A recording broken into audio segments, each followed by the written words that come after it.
The city of Milwaukee, Wisconsin, in the late 1980s was a place of industry and quiet neighborhoods. But behind the closed door of apartment number 213 at the Oxford Apartments, a darkness was festering that no one could have imagined. The resident, a man named Jeffrey Dahmer, was a quiet, unassuming factory worker. To his neighbors, he was just a shy man who kept to himself, despite the occasional strange smell drifting from his hallway. Little did they know they were living next to one of the most prolific serial killers in American history. The story of Dahmer is not just a story of murder.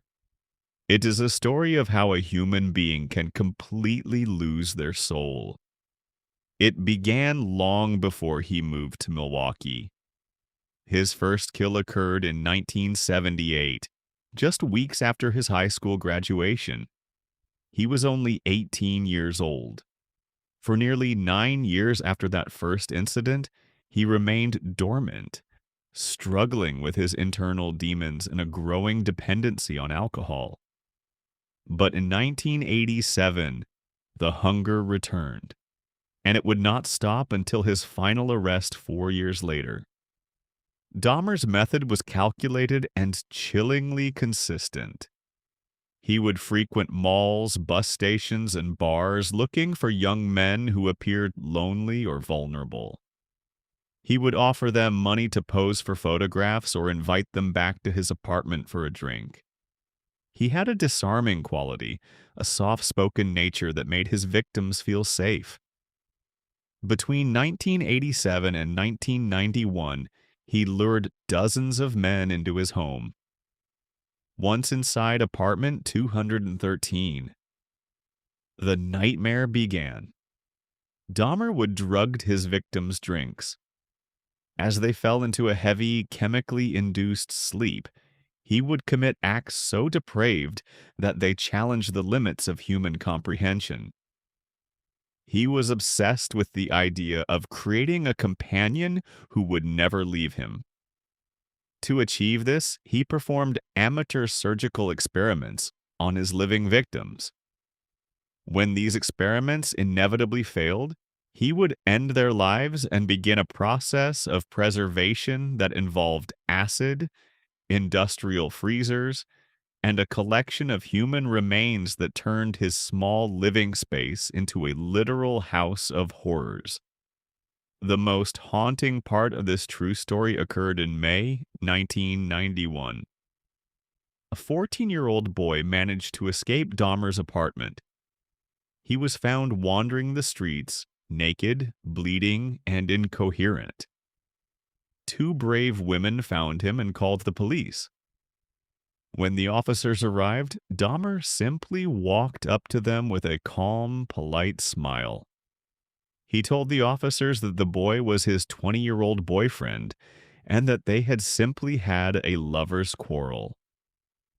Despite the boy's obvious age and his horrific physical condition, the police believed Dahmer. They even helped Dahmer carry the boy back into the apartment. The officers left, and that night, the boy became another victim. This failure of the justice system remains one of the most tragic moments in criminal history. If the police had checked Dahmer's identification or looked inside the bedroom, they would have found the remains of at least 5 other victims.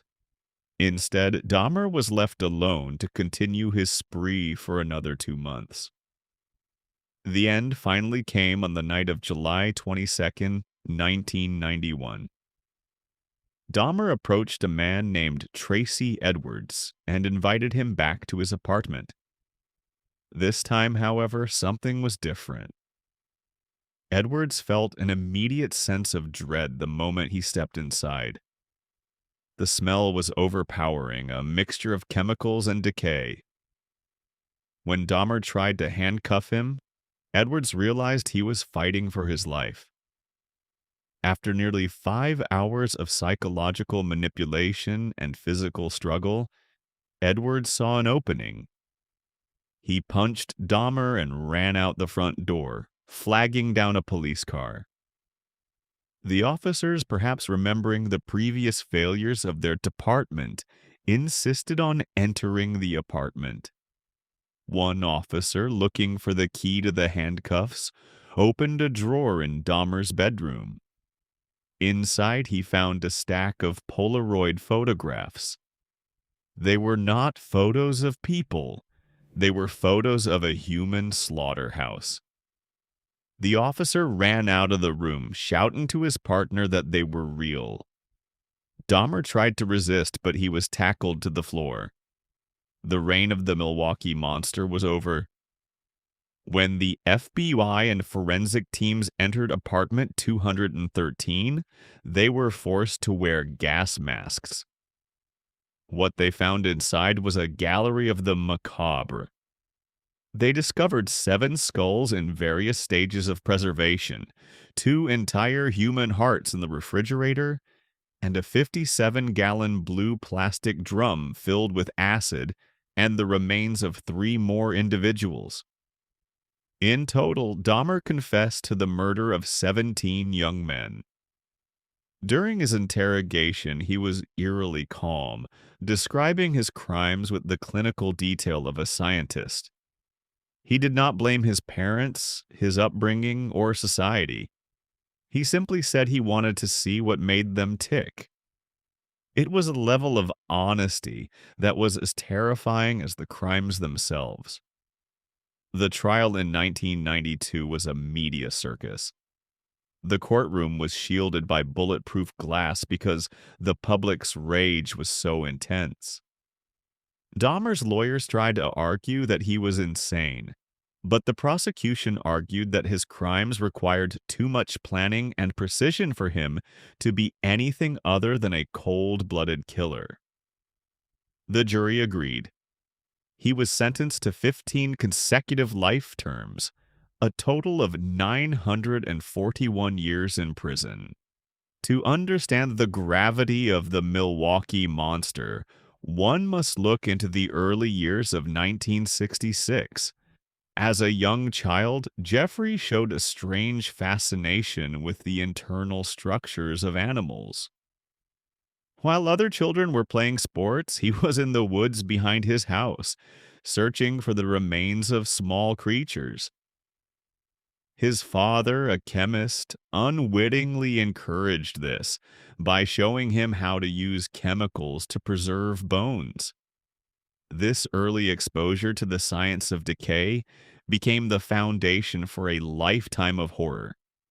By the time he reached the age of 20, his social isolation was absolute. He felt like a ghost walking through a world of living people. He began to view other human beings not as individuals with feelings, but as objects to be collected. This transition from a lonely teenager to a cold-blooded killer happened slowly over a period of 10 years. The psychological profile later revealed a man who suffered from borderline personality disorder and a profound fear of abandonment. His crimes were a desperate, twisted attempt to keep people with him forever, even if it meant taking their lives. The tragedy of the Oxford apartments was not just about the killer. It was about the 17 lives that were cut short. These were young men with dreams, families, and futures. There was Anthony Sears, who was only 24, Ricky Beeks, who was 33, and young Conorak, who was only 14. For the families of these men, the trial was a grueling experience. They had to sit in a room and listen to the graphic details of how their loved ones were treated. One of the most famous moments in legal history occurred when Rita Isbell, the sister of a victim, broke down in court. Her scream of pure, raw agony echoed through the building and was broadcast to millions of homes. It was a moment that humanized the statistics and showed the world the true cost of Dahmer's madness. The community of Milwaukee was shattered. For 3 decades, the city had been known for its beer and its hard-working people. Suddenly, it was known as the home of the most hated man in America. The Oxford apartments were eventually demolished, and the lot remains empty to this day, a silent memorial to the lives lost in apartment 213. One of the biggest questions that remained after the arrest was how he got away with it for so long. In a small apartment complex with over 40 units, the sounds of struggle and the chemical odors should have been a red flag. Neighbors later testified that they heard power tools running at 3 o'clock in the morning. They reported the smell of rotting meat to the building manager more than 5 times in a single year. Dahmer's defense was always the same: a broken refrigerator. Because he was a quiet, polite man, he was often given the benefit of the doubt. This racial and social bias played a massive role in the 13 years he spent operating in the shadows. It took the bravery of one man, Tracy Edwards, to finally break the spell of silence and bring the truth to light. In his final months in prison, Dahmer turned toward religion. He was baptized in a whirlpool at the prison in May 1994.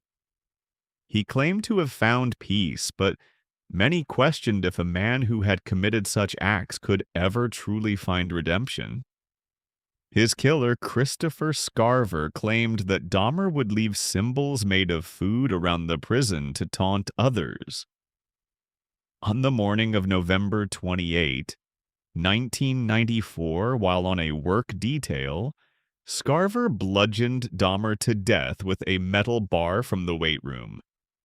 Dahmer was 34 years old. When the news of Dahmer's death broke, there was no mourning in the streets of Milwaukee. Instead, there was a collective sigh of relief. The monster was gone, but the lessons he left behind would haunt the world for 100 years to come.